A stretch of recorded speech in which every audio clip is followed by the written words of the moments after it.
Welcome into this edition of the Oxford Exxon Podcast. I'm Neal McCready. Today on the show, Ryan Brown of The Next Round joins from Birmingham. We're going to talk about what may be a big story, what might be a no story. I don't know. We'll talk about it with him.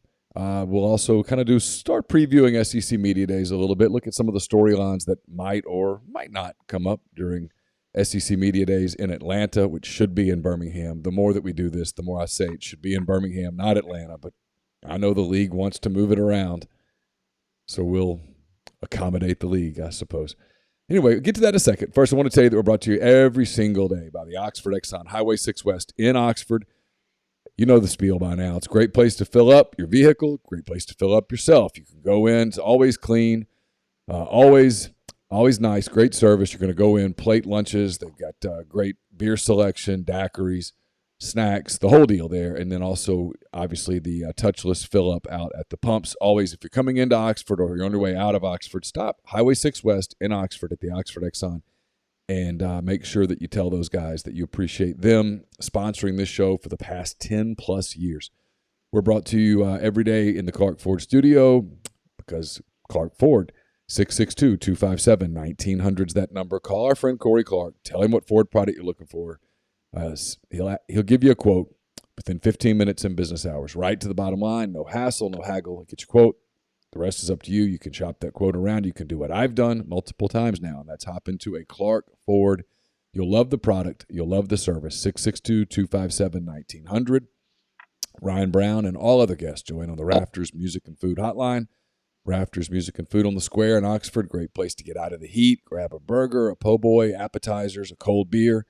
Full bar and more there at Rafters on the Square, also Rafters in New Albany, and then Rafters at Sardis.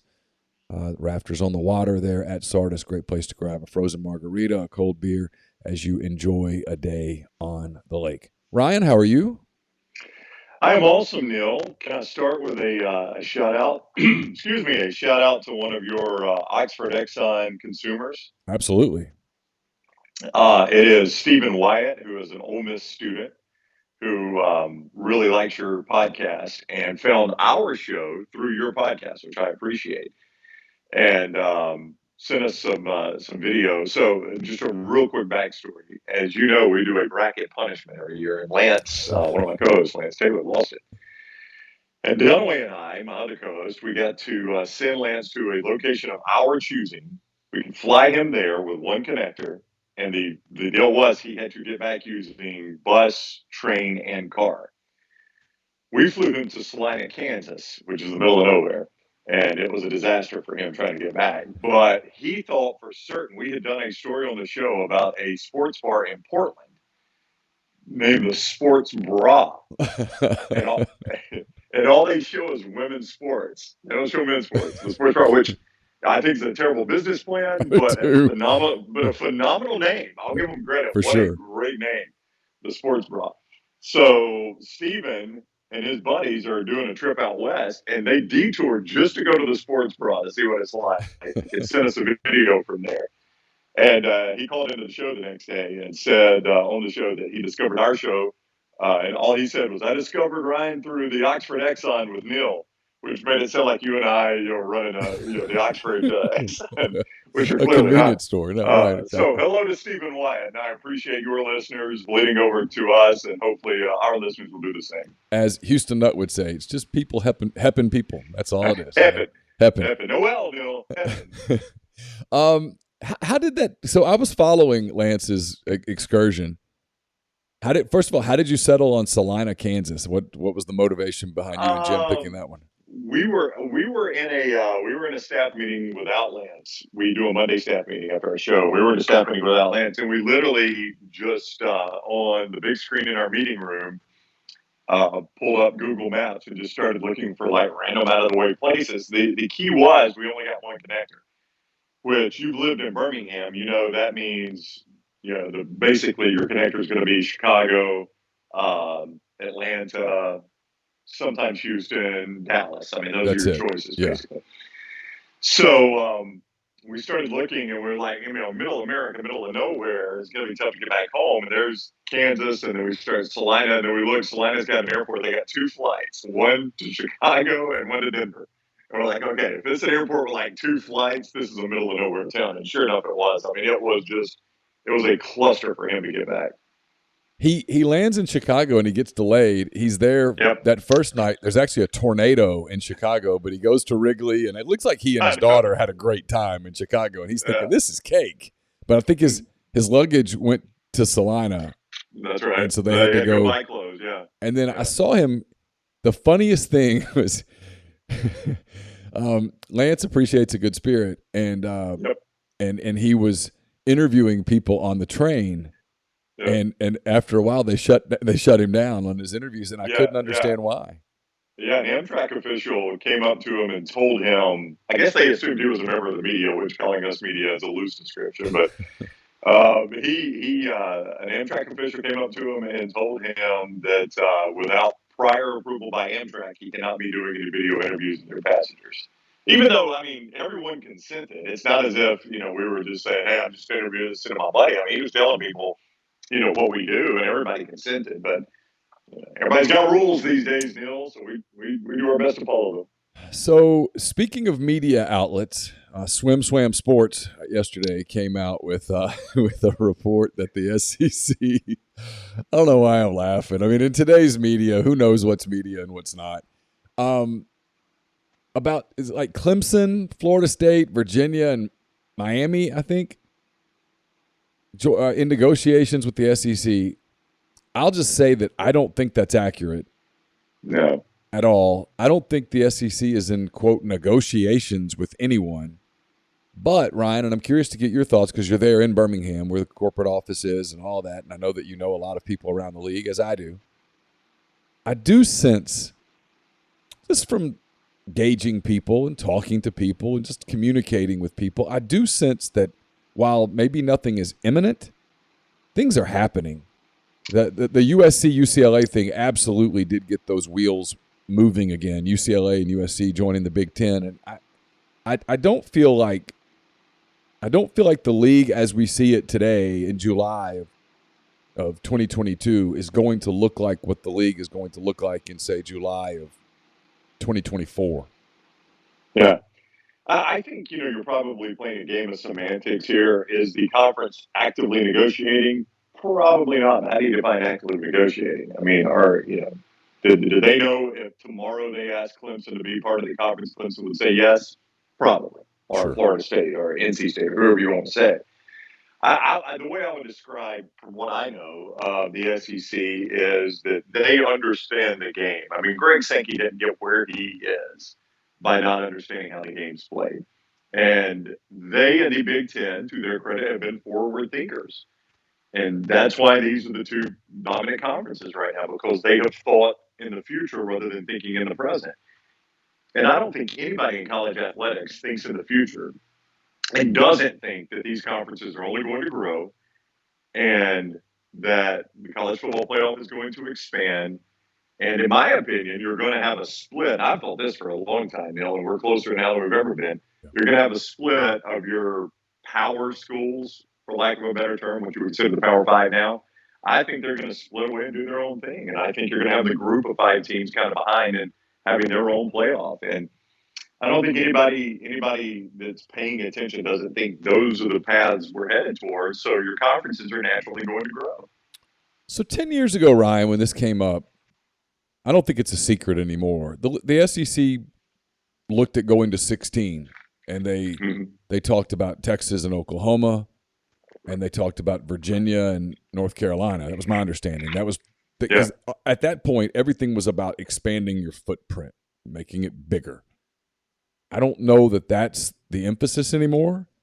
I don't know that it's even on TV markets anymore because the SEC's deal is ESPN's deal is so much about streaming and about eyeballs, no matter where those eyeballs are or how concentrated those eyeballs are.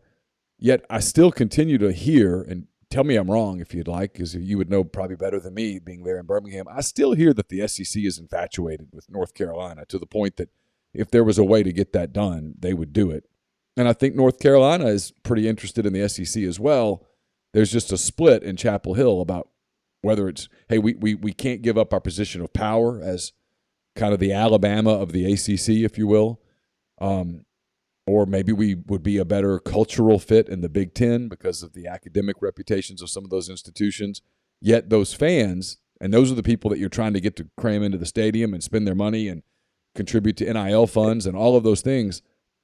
I think that fan base as a whole is far more interested in, hey, let's play Alabama and Florida and Georgia and Ole Miss and Tennessee and those kind of teams. That would be a lot sexier than what we're doing playing Wake and Boston College or even potentially Wisconsin and Michigan. The interesting thing about what you said about North Carolina, and I do think the SEC, I think they would look at North Carolina and say national brand. The Jordan brand is huge. They bring you a ton in basketball, obviously, and they're good enough in football. I mean, are they a national power? No, but they're not Vandy. They're not Duke. I mean, they're a team that can be in the top 25 for you, and they've got a good alumni base and things like that. But the funny part about what you said about North Carolina is so you want to be the power in the ACC. Well, what good is that going to do you in 5 years or 10 years, right? It's not. If you're the president of a nation that gets overthrown, guess what? You're not really president anymore. You were, but another country came in and invaded you, and they took all your power. You could still be president, but you got no power. So, I think at some point you picked the wrong conference to be the power in, right? I mean, the ACC, it seemed like a good choice, and it's been a long-term choice for them, but the ACC is a weekend product now, and the SEC will devour it, or the Big Ten will devour it. I do think, if not North Carolina State, I think you're right, and that the SEC is not going to focus as much on media markets anymore. You've got Atlanta with Georgia, you've got Nashville with Vandy, you've got those Texas markets with Texas A&M, and Oklahoma, which gives you a good foothold in Dallas, Austin, a little bit of Houston, obvious, or a good bit of Houston. Oklahoma City is now a number 20 market. Yeah. Memphis is a good-sized TV market, and there's a ton. I mean, Memphis, Neal. It's Ole Miss, Alabama fans, Arkansas fans everywhere. It's a lot like Nashville. It's a real hodgepodge of SEC alumni bases. Yeah. So if you were to add, that Raleigh, Charlotte TV market, that's a nice add. You're not going to get the big markets like the Big Ten is getting. I mean, they're getting, the LA's, Laurel. That's the number 2 TV market. But you don't need this anymore because the SEC's got this massive deal, and outside of adding New York City, what are you going to do to your media deal? And by the way, if you add New York City, they don't care about college sports. I mean, that's to me the mistake the Big Ten made. You went and added Rutgers and weakened your conference just to get New York City, who doesn't care about Rutgers.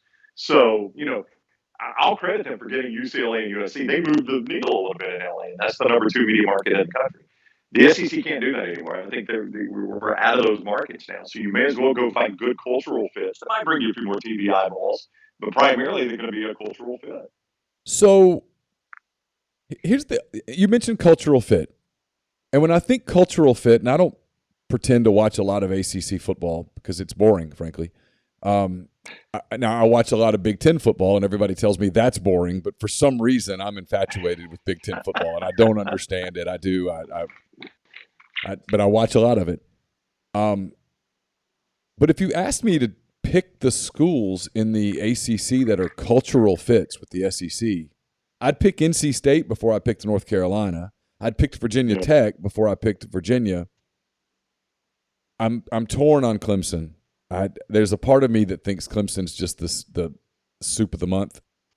I have no strong. I look at Florida State, and I've covered games there before. It's fine, whatever. I don't know that Florida State adds much to the product. I'm not convinced about Miami. I wonder if the league really wants another school in a metropolitan area that you can't put people in the seats. The league likes for SEC games to look like SEC games, to sound like SEC games, to feel like SEC games. Whether you're in Vaught Hemingway or Jordan-Hare or Bryant Denny or Neyland or pick your state, Tiger Stadium, whatever, those games feel like SEC games. Game at Scott Field, I mean, you hear the cowbells and hey, that's SEC, that's Mississippi State, they're playing somebody.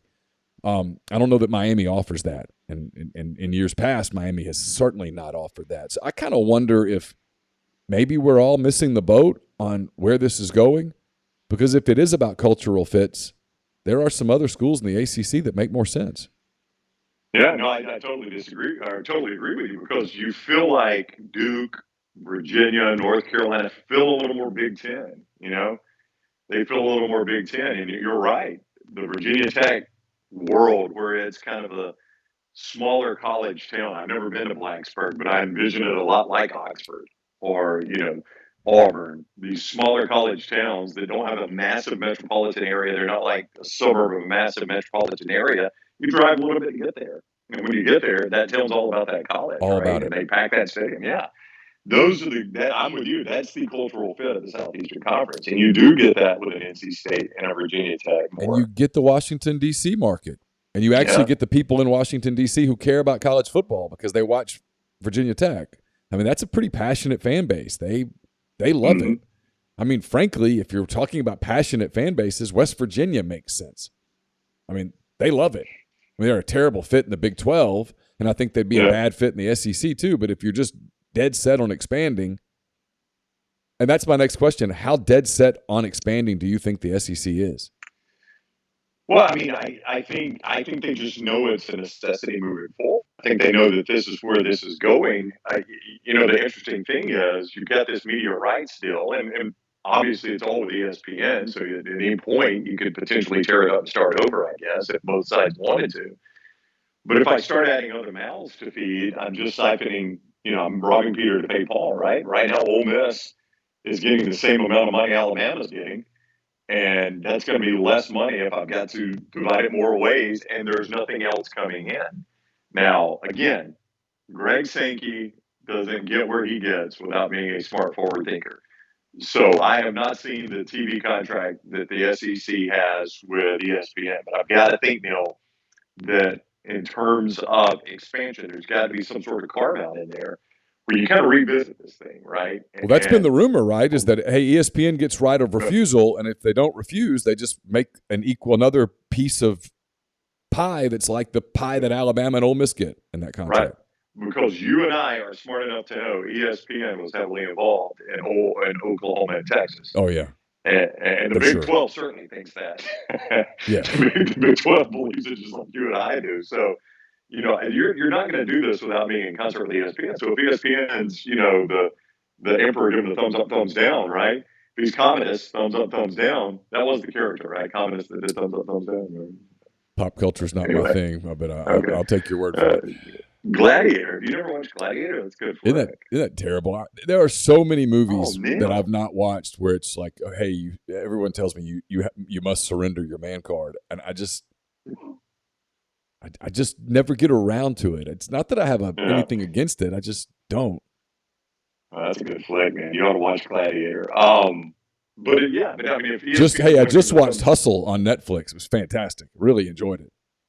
I haven't seen that. What is that? It's Adam Sandler, believe it or not, and I guess Queen Latifah in a very NBA themed movie on Netflix.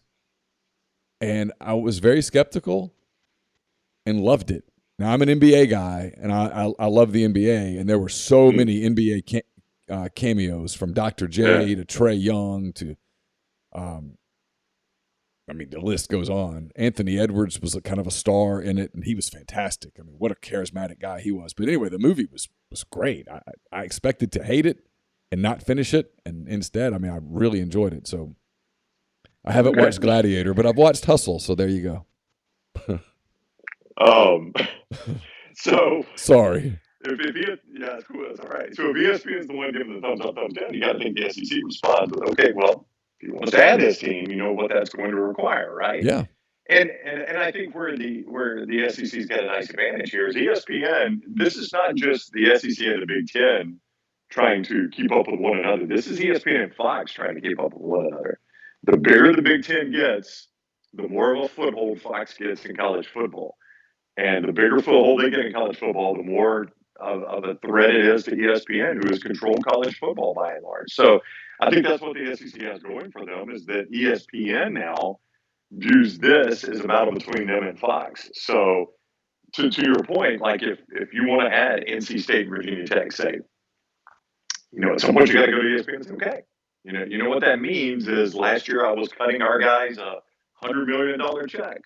They're going to want that $100 million check, so we're going to need $200 million more dollars to add these two teams.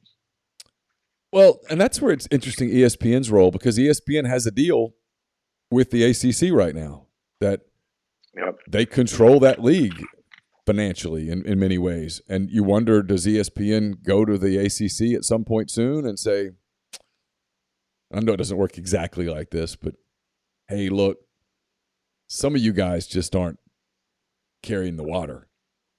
And some of you are. And those of you that are, we need you to move over to this more productive league, and you're going to make more money. And you other guys, we'll do a separate deal with you, and maybe what's left of the Big 12 or whatever, we'll take care of you. But you can't hang on the coattails of North Carolina or Virginia Tech any longer. And it kind of feels like that's what's happening. Yet that's the kind of stuff that nobody can talk about because obviously there's some collusion there. But let's be real. The people at ESPN, like you said, are looking at what's going on with Fox. And that's been the big hang-up on this playoff anyways, the two networks. And they're going to want to move their most precious ACC commodities, I would think, to a better platform. But, that is exactly what Fox just did.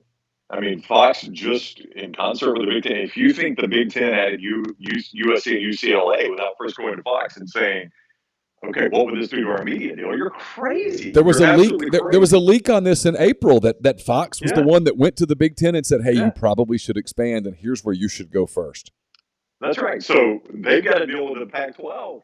So Fox went to one of their conferences and siphoned off teams to strengthen their bigger conference. So, that's exactly what ESPN's going to have to do, Neal, and it feels dirty.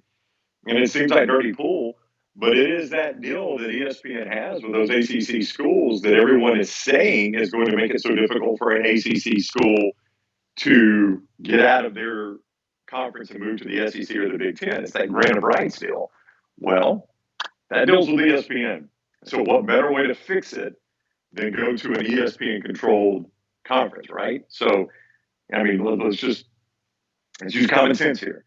If the thing that is stopping me from going to the SEC is the fact that I have handed over my media rights for 13 more years to ESPN, or to the ACC, who then has handed them to ESPN, but I want to go to the SEC, who is wholly owned by ESPN, seems like there's a common denominator here, right? It's ESPN. Yeah. That's the way out. Yeah. That's how this is going to have to happen.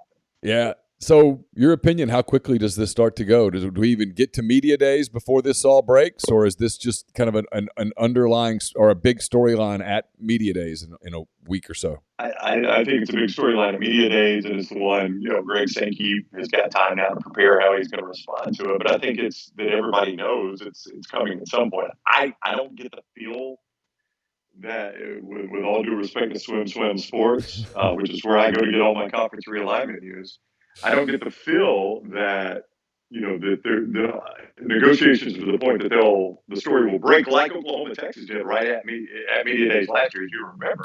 1 year ago, it seems like forever, but 1 year ago, that's when that hit. I don't get the feel that that's where we'll be. I think it'll be a little bit further down the road.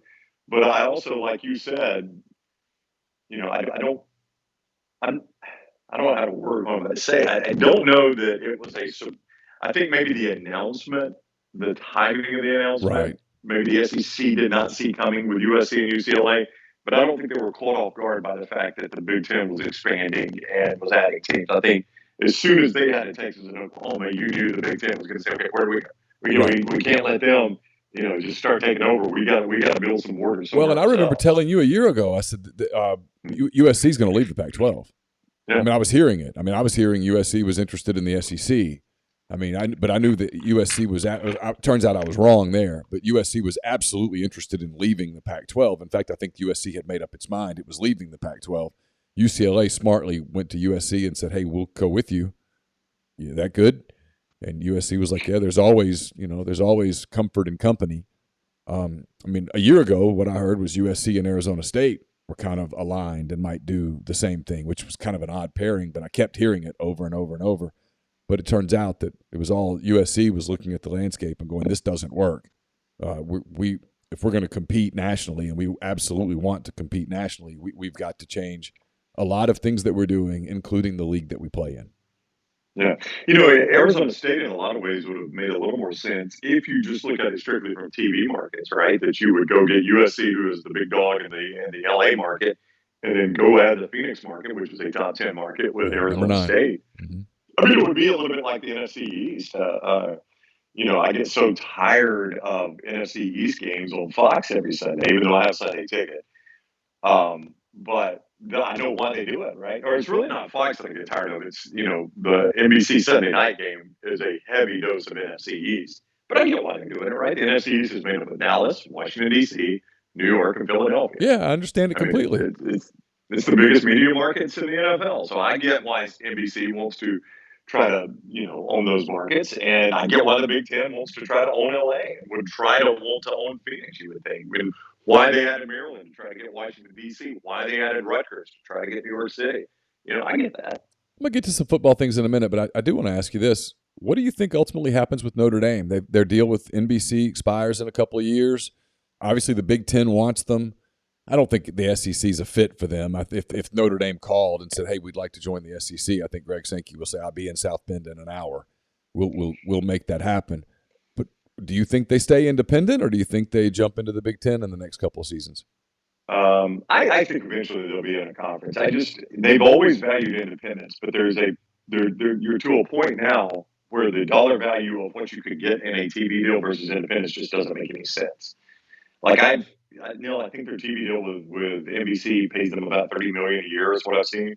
I mean, that's peanuts compared to what you could just make as a member of the Big Ten. You could be leaving $75 to $80 million a year on the table. Yeah. And so I know you value independence, but do you value it to a $75 million level? That seems that you put too much value in independence at that point. But I do believe they also hold all the cards. Like, they can, at any point, like you just said, they say, all right, you're right, we need to be in a conference. And the conferences would be lined up at the door. I mean, they could go to the Big Ten any day they wanted. I'm with you, even though it's a weird fit for the SEC. If Jack Swarbrick called Greg Sankey, he would be on the private jet to South Bend that moment. Instantly. Yeah, instantly. If they wanted to save the ACC and say, okay, we'll be a savior to the ACC would, with open arms do it. Oh, I mean, the ACC, they'd fall to their knees. They let them be a one-year member just to save their football season. You don't think they would? They hold all the cards. Anytime they decide we want to be in a conference, there's going to be a spot for them. So I don't think they have to rush at all. I think they've actually got now you're right about the TV deal. Once that's up, it does apply a little pressure on them to either do a really short-term TV deal or move somewhere else. But I do think they have the luxury of seeing where all the cards fall and saying, okay, this is our best fit, or whatever. I think they are the one school that's really got the luxury of just seeing where all the chips fall and making their best play from that point. So SEC Media Days, less than a week away as people hear this. Obviously, this is going to be a big topic of conversation, and Greg Sankey is going to have a very carefully worded speech that we'll try to read between the lines of and all of that for a day or so. And then at some point, the focus will shift to the coaches. Is the big topic still NIL and all the stuff that has come up with Texas A&M and Alabama and all of that, or does the focus shift to on-the-field stuff fairly quickly? Because the thing about it is it's middle of July, and people do this where it's like it's the start of football season. You're like, well, it's really not. I mean, it's really not the start of football season because no one starts practice for about 2.5 weeks, and all these coaches are going to have their local media days in 2.5 weeks where they talk football. This is kind of typically more big picture stuff, and the coaches aren't going to have opinions on expansion because they're going to be able to say, oh, that's not something I deal with. I have no control. I can't deal with anything that you can hear the answers. You can almost make them up.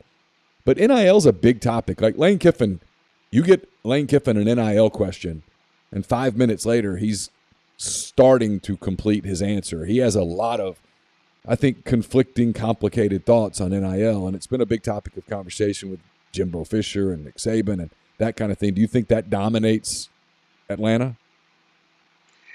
You know, it's interesting you ask because it's funny, like when you have those big picture topics and you want to hear a lot of, if not every, a lot of coaches' thoughts on them.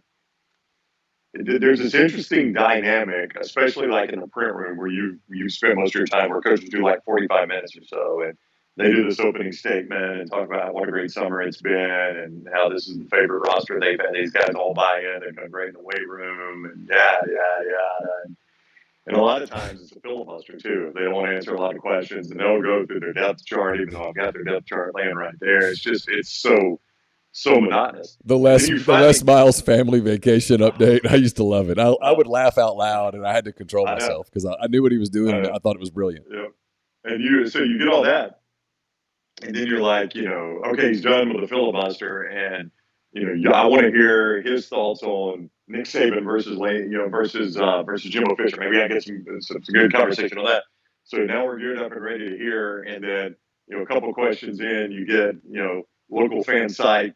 bigfans.com. Coach, can you talk about Robbie's development at running back and how he might pressure Tony? And every other media member's like, who the heck's Robbie? So they're flipping through their video guide trying to find who Robbie is. And then he rolls on 2.5 minutes about what a great kid Robbie is. And you're like, man, I just really want to hear you say, whose side you're on, Jimbo Fisher or Nick Saban, right? So that's kind of the competition you get at SEC Media Days. But to your point and to your question, I think it's just kind of funny the way the stories changed. Like that seemed like that was going to be the story that dominated SEC Media Days, even when it happened months ago or a month or so ago. And then out of the blue, here comes USC and UCLA, and all of a sudden your focus shifts, and it's almost like that's the secondary story. Like if I've got one question to ask Lane Kiffin, do I want to try to fish something out of him on Jimbo Fisher and Nick Saban, or do I want to try to fish something out of him on, which teams he would like to add to the SEC? Because Lane, can be a pretty, there are times where Lane doesn't guard his words, right? And there's times where he says things, and you're like, oh, all right, I actually got an honest answer out of a coach.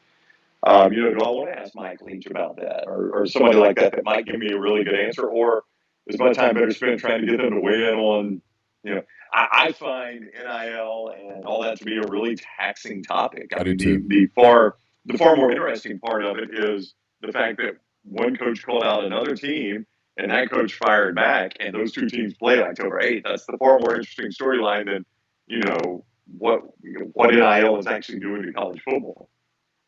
Yeah, what's interesting about NIL here is Ole Miss is trying, obviously, but they seem to be having much more success in the transfer market than they are with the highly ranked high school kid. An example is they just signed Jaden Rashada's brother, Roman Rashada. He's on campus, about to go through his first preseason camp with Ole Miss, yet Jaden Rashada, the quarterback, who was Lane Kiffin's top priority at that position, I think including Arch Manning. I think he preferred Jaden Rashada. They didn't get Jaden Rashada. He committed to Miami, and the rumor is $9.5 million, and people have tried to argue against that, but not all that convincingly. The comments that came out of Miami, and Rashada is represented by basically two guys. One's 25 and one's 21. These are not sophisticated. This is not Jimmy Sexton controlling things here. This is not Russ Campbell, right? I mean, these are a couple of guys that are flying by the seat of their pants, and it feels like Kiffin is really frustrated about the inability to get into that market, to get that done. And it's almost, I sense a little bit, if I could ask him something in a private setting, which will never happen because I'm a local guy. In a private setting, it would be, has this led to you almost abandoning high school recruiting and just relying strictly on the transfer portal? And how worried are you that is not a sustainable model? And maybe it is a sustainable model. We're going to find out. But I wonder when you start, when your 85-man roster gets to a place where 50 of the people on that roster are transfer portal guys, I wonder how sustainable that is year over year, beyond even just the team chemistry type stuff. And I know this is a long-winded question, but the reason I have that question, I think, is because I look at the programs in the league that have dominated the league over the last few years, Alabama, Georgia, they're not doing that. Yeah, Alabama's had some success in the transfer portal, but that's not where they've made all of their – that's not where their bread is buttered. They may have just added a little flavoring to their bread, but the butter has come from – the bread and the butter has come from high school kids, and certainly Kirby at Georgia has done the exact same thing. And I have to think that Lane Kiffin, who was on the Alabama staff and saw how Alabama is built, would prefer to do it that way as well, but he feels like he can't. And it's not just an Ole Miss thing. I think Nick Saban is asking this same question because while Alabama's got a very passionate fan base and good boosters, they don't have a lineup of billionaire oil guys like a Texas or a Texas A&M has. So they're going to have to do it differently, right? That's not to say Alabama, if they need $10 million to sign a Jaden Rashad level player or an Arch Manning level player, they can't find it. No, they'll find that. But I think to your point, the question that Nick Saban is having to ask, and I think Lane Kiffin the same thing. I think we see a little bit more of the way Lane Kiffin thinks than Nick Saban on this point so far. Which is the more sustainable model? Is it go find top level skill players and pay them $8 or $10 million if that's what they need to come here, or go find guys that maybe we missed on initially, but now that they're on a collegiate team, boy, they're really good. Yeah. And we can get them to transfer here and they fit in nicely. Which was the more sustainable model? I mean, the NFL, Neal, if you want to, because this is very much an NFL discussion, which was the more sustainable model in the NFL? Is it going and drafting top-level guys, or is it just playing the free agency game? I mean, go ask the LA Rams. They've got the trophy right now. But the Rams spend more money than the Cincinnati Bengals. They do, but they've also done it in the secondary market, right? I mean, it's not all guys they've drafted. I mean, Matt Stafford was a guy, they looked at their quarterback and said, hey, you know what? We drafted high at quarterback, which would be recruiting, and we got that wrong. So now we got to go to the transfer portal and get the guy from Detroit, from the Lions, to transfer in here because he can play right away. Well, lo and behold, you end up holding the Super Bowl trophy, the Lombardi trophy. So, I mean, I don't know which one's the more sustainable model in the NFL. I don't know which one's the better model in the NFL, and nobody knows which one it is in college sports yet. And hey, both of them may end up flourishing equally, right? I mean, there are going to be schools because there are teams that draft horribly. There are teams that do free agency horribly. So it's not to say you can't do it either way, but I am fascinated to see which one seems to be the better model. Right now, it appears Lane Kiffin thinks his most sustainable model, as you said, is the transfer portal. So far, Nick Saban pretty much has indicated the same thing. If you look at, Jameson Williams, both their top two receivers this year, in all likelihood, are going to be transfer portal guys. Their top running back is going to be a transfer portal guy. You've also got Will Anderson, who's probably the best player on the team they recruited. Bryce Young, the Heisman Trophy winner they recruited. So there's a little bit of a mix, but Will Anderson and Bryce Young came along in the recruiting process before the $10 million, sign me for $10 million deals. And what could those guys have commanded on an open market? The veracity of Jimbo Fisher's answer about putting a cap on NIL, I think is fair to call into question. His words, if you just read them, oh yeah, we need to put a limit on this. We need to have a uniformity. I didn't sense a lot of sincerity in those words, and frankly, I don't blame him. Do you think there's any path towards a uniform cap on NIL, or is that something that's just not possible without making the players employees and letting them unionize and collectively bargain and all of those things that you officially become a pro league at that point?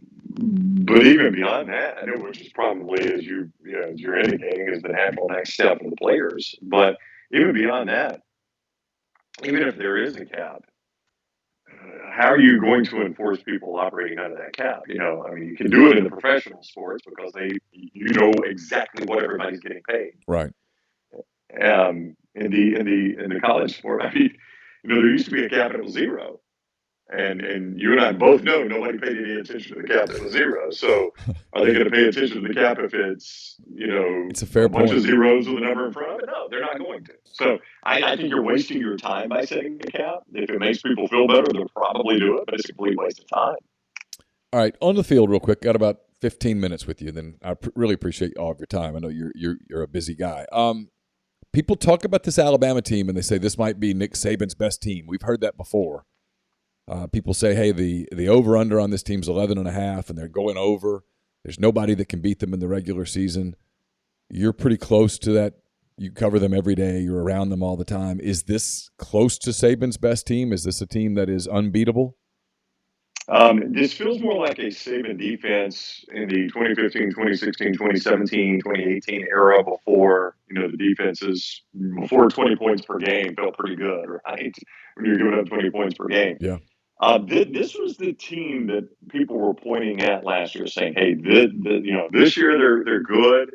Next year they're going to be really good. Well, the team that was good played for the national championship and all, had a good chance at winning it.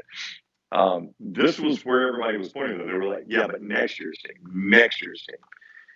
There are obviously some questions. You've not had either one of these two receivers play with Bryce Young in a single game that are going to be probably your top two receivers.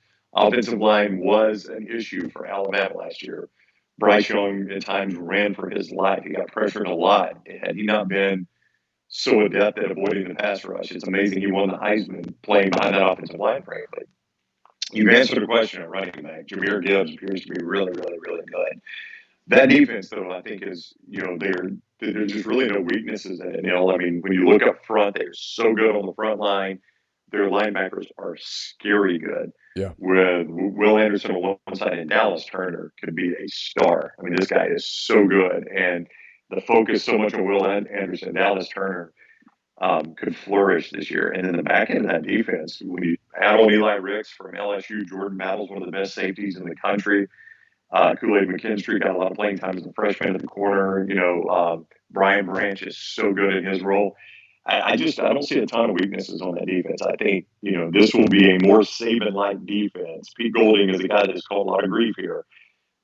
This should be the best defense he's been able to coach at Alabama. And that said, I mean, this is an offense that routinely under Saban now is scoring 45 to 50 points per game. So, I mean, if you're scoring if you've got that kind of offensive production and a defense that's anywhere close to some of those old school Saban defenses, I don't see how this can be a championship contender. So for the record, I agree with you completely. I think Alabama's going to run away with the SEC West. But if the football gods came down, I always like for the football gods to come down and visit a little bit. If the football gods came down and said, hey, Ryan, all I'm going to tell you here in the middle of July is that Alabama's not going to Atlanta. Alabama's not playing in the SEC title game. That's all I'm telling you. You need to pick a team to focus on so that come late November, early December, you know this team backwards and forwards, and you can talk about it like an expert. What team are you focused on at that point? I mean, I think the most popular answer you would get to that question would be Texas A&M. The fact that they come to Tuscaloosa and everything that is around that game, and the fact that even the team that was good enough to beat Alabama last year still managed to lose 4 games would worry me in saying Texas A&M. Alabama goes to Arkansas. Arkansas beat A&M last year. I mean, and can I sell myself on Arkansas, A, beating Alabama, and then B, winning enough games to also win the conference? That's a hard sell. It's a hard sell. Yeah. And I liked Ole Miss last year as a 10-win team. I don't know that they can play to that level again this year. State is, as good a coach as Mike Leach can be in chosen games, he's awful against Alabama's defense. Awful. They just don't even – they're non-competitive against Alabama's defense. Saban knows, Golding know how to shut that offense down. Auburn is a long way away right now. LSU is a long way away right now. Your only reasonable choice would be Texas A&M, and I would not feel good at all about that. Let's dive into them a little bit because the pressure's going to start getting to Jimbo here soon because it's now multifaceted. They gave him this massive deal. They gave him a massive new deal. They've defended him when he acted like an idiot with some of the comments that he made. He just flew off the handle after the Saban stuff. There was a better way to handle that than doing what he did. And like you said, last year they lost to Mississippi State, to Ole Miss, to Arkansas, to LSU. It's bizarre, but they did. They lost those games. They play all those teams again. They got to go to Alabama this time. He's made his share of enemies. They've become a big game for people because of the way he talks. If he loses 4 more games again this year, if they're 8-4, which I think is a realistic record for them, if they're 8-4, how much heat starts turning up on Jimbo Fisher? Because Texas is joining the league soon. Sarkisian, for all the knocks on him, and who knows what he ultimately does, but he just landed Arch Manning. He's recruiting at a super high level. How much pressure starts to mount on Jimbo Fisher in College Station? Oh, I think an excessive amount, because these are not, as you know, these people that are paying the money to pay him this money, these people that are donating the money, they're not used to being losers, right? These are people that have been winners their whole life. They were either born into a family with a lot of money, or they got oil in their backyard and made a lot of money. These are people that are used to winning. They are not used to being second place.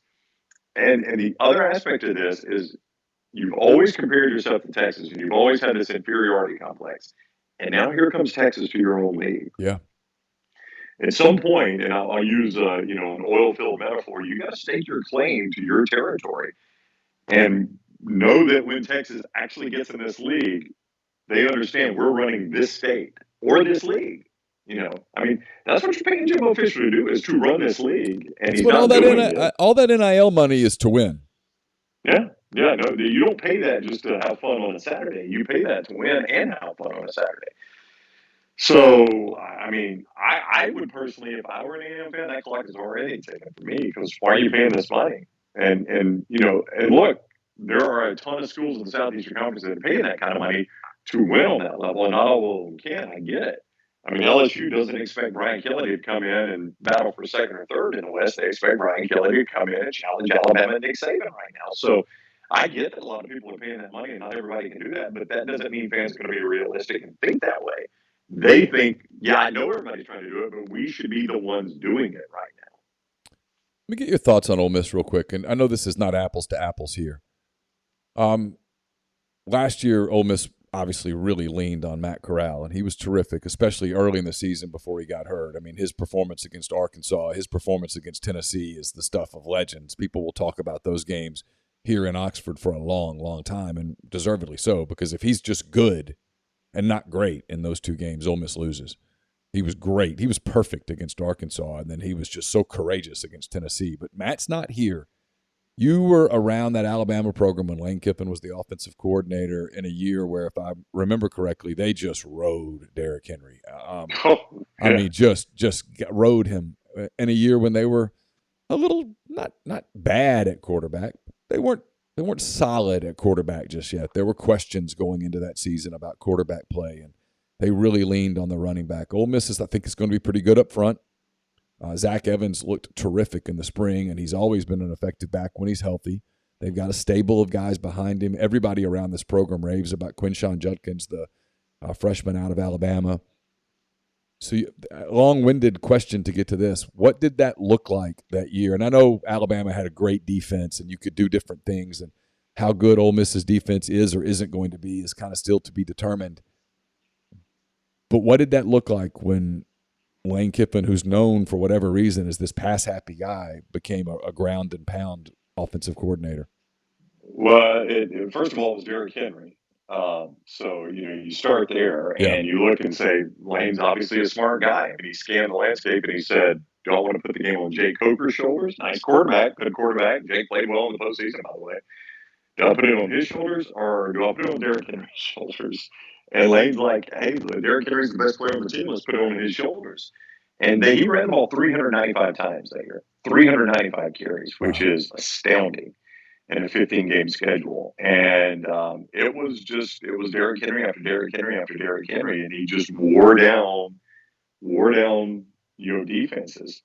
And you're right about that with Lane. Everybody thinks this guy just chunks it all over the field. He's always had a commitment to the run game. Always had a commitment to the run game.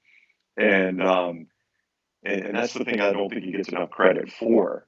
You're right about Corral. And even, the Alabama game, I know it was 35-0 at some point, I believe. But if you go back to that first possession, and I can't remember how many fourth down conversions Lane went for. I think it was 3 on that first possession. I think it was 3. 3 or 4. Yeah. The one Alabama actually stopped. If they get that one to keep that drive alive and sgue, I think it was obvious Ole Miss's defense was going to have some struggles against Alabama's offense that day. But if you get that first one and score, and you get a little momentum rolling, they were going to hang with Alabama for a little bit. Now, Alabama's still going to win that game, but I think Corral was good enough to hang with Alabama for a little bit. That was Alabama's, I thought, best game of the season. I thought they were, was. the regular season at least, I thought they were just Mhm. terrific that day. They were really dialed in. I didn't know how Ole Miss got weird in that game from not even the popcorn thing, because whatever, but Yeah. they were a little overhyped and a little overamped, and that was probably Lane's worst coaching performance of the season. And I don't, like you said, I don't think Ole Miss could have beaten Alabama on that day. For Ole Miss to beat Alabama last year, Alabama was going to have to play down, and they didn't. They did not play down. They played incredibly well that day. I only have about 5 minutes left with you. I want to get to the other side of the league a little bit. I'll ask the same question. Obviously, everyone's picking Georgia. I would pick Georgia. I think you're picking Georgia. But if the football guys, while they were visiting, said, "Hey, Ryan, I'll give you one more," Georgia's not going to be in Atlanta either. They're not there. So you better pick a team in the East, because I know you're pretty West focused there in Birmingham with Alabama and Auburn. You better pick a team in the East and get to know them, because you're going to be talking about them a lot in December and into January. What team would you focus on? Okay, this is going to sound crazy, but let me give you the thought process behind my answer. I know your answer because I'm in agreement, but go ahead. Well, there's a huge if to it, though. There's a huge if. If Will Levis is as good as all these draft analysts seem to think he is, okay? And I've reached out to one of the draft analysts I really, really, really respect and don't think he gets caught up in hype. Think he approaches it from a very, I think he does it the right way. And I said, "Come on, man, Will Levis." And he said, "Hey, listen, I've talked to actual NFL teams that have him at the top of their board. This is not ahead of Bryce Young." Yeah. Okay. This is, and maybe it's those teams don't think they'll be drafting in a position to get Bryce Young, Neal. I don't know, but okay. Sure. But this is not just some media creation.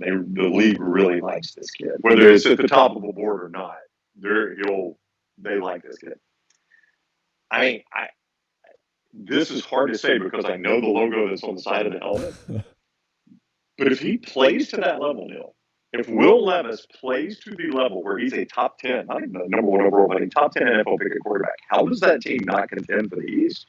With the defense, with Chris Rodriguez at running back, no, and the defense you get from Stoops year in, year out, and a lot of guys are back. They're going to be good up front. I mean, I don't know how those two things can coincide. That he can play to a top 10 NFL pick level, and that's the other F here, if you get the defense Stoops normally gives you, I mean, how do they not at least play on the same field as Georgia with a chance? And by the way, Stoops has done this twice already. Kentucky play a Georgia game where if he wins that game, they're going to win the East. One time, they actually clinched the East with that win. The other time, it was like, it's going to take a train wreck for him not to do it. But then that's in credit to Stoops that he's had Kentucky in that game twice that way. But if he's playing that type of football, how do they not? How do they not? It's so funny you say that, because I was on your show and Jim Dunaway was like, "Hey, what if Ole Miss starts 8-0?" And I'm not ready to go there. And it's not about Ole Miss. It's because Kentucky comes here October 1st in week 5. Yeah. And if the football gods came down into me and said, "Hey, you can pick one game. I'll give you the results of this game, and that'll help you gauge what Ole Miss is going to do," I go, "Okay, tell me the Kentucky score. Tell me that Yeah, score." exactly. Because if Ole Miss rolls over Kentucky, I'm like, "Oh, okay, maybe some of these people that are talking about 9-3 and 10-2 are onto something." But if Ole Miss gets popped by Kentucky, I'm like, "Okay, I'm gonna temper my expectations here, because there is no Matt Corral to go win that Arkansas game. There is no Matt Corral to go win that Tennessee game. And the back half of Ole Miss's schedule is just brutal. I mean, the month of November is just, it is. It's Alabama, A&M, Arkansas, Mississippi. It's tough. So yeah, I'm with you. And they get Georgia at home, and I don't think Billy Napier is going to have a great year one at Florida. I think Tennessee's better, but I don't think Tennessee's ready to title contend. And then the rest of that division is not very good. South Carolina's. No. I mean, people are trying to do the South Carolina thing, and I don't. I know it's about Spencer Rattler, and so I'm sure they'll be a little better. But they were not a good football team last year. Shane did a great job with them, but they weren't good. And they've added in the portal too. I think they could be a better team and have the same exact record they had. I mean, it's just a brutal schedule that they've got to play. I like Hendon Hooker. I am right now wrong on Josh Heupel. I thought it was an awful lazy hire. But he did a really good job in year one. I have to give him credit. And I think Hooker's a good quarterback. But I just don't know. Again, I'll go back to Kentucky. I don't know how those two things can live in the same world where Will Levis becomes a top 10 NFL draft pick. Mark Stoops gives me the defense we know he gives me and the run game he gives me. And that team is at least the second best team in the East. Final 1 minute with you here. Are you covering chaos at Auburn over the course of the fall, or is this going to be one of these deals that stabilizes a little bit?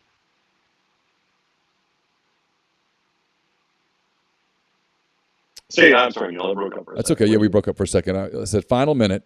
Yeah. Are you covering chaos at Auburn this fall, or does it stabilize and they're okay? Because typically when people expect Auburn to be a chaotic disaster, they actually have a decent season.